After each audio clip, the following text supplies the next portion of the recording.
Well, I'm not sure I see it in the enforcement agencies. No, neither of our agencies has ever repudiated the consumer welfare standard. I don't know where that question comes from, Okay, that well, premise comes from. And of course, they have not brought any cases, nor are there any private cases that have induced a court to depart from the consumer welfare standard.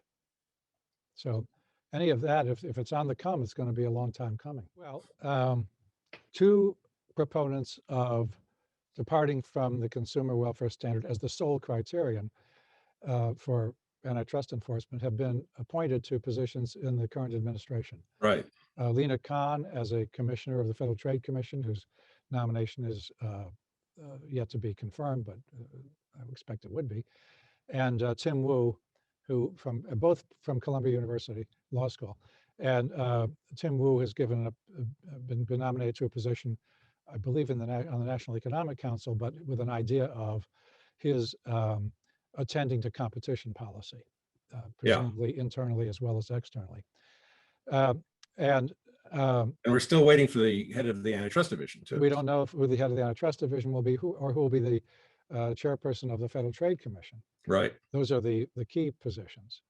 Um, I think there is some danger in having a competition policy office in the office of the executive office of the president in the White House or West Wing, because I fear it will, even if inadvertently, politicize antitrust enforcement. As you recall, when President Trump was still campaigning for office, he proposed that certain companies be targeted for antitrust enforcement. At least one of them was a year or two later by the antitrust division. And although the assistant attorney general understandably said the case was brought on its merits and not because of what then campaigning and or then later President Trump had said, it was greeted with skepticism in some quarters, precisely because when the president says that, and then a subordinate of the president brings the case, it's impossible to dispel the appearance of political influence.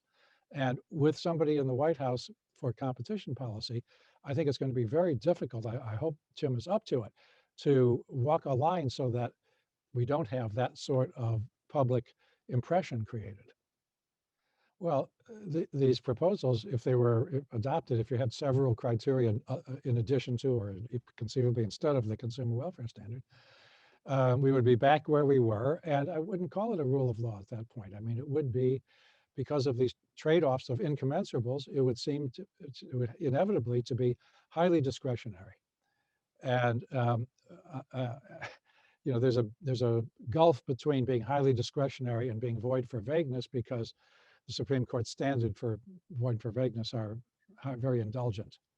Let's say they've upheld regulation in the public interest as being an intelligible principle, and there's no sentiment I can tell anywhere for revisiting that anytime soon.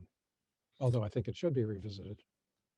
Right now, the rule of reason means those things that are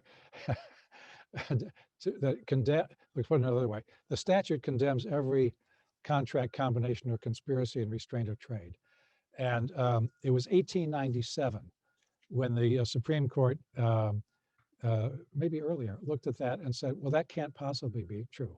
It must mean every unreasonable contract, combination, or restraint, or unreasonably in restraint of trade. And what would change, I think, is not the application of the rule of reason, but the content of it. So you'd be saying, well, is it, I mean, it's hard to articulate even, if the goal is income inequality, was it reasonable for the agency to think that this practice that they prohibited was exacerbating income inequality?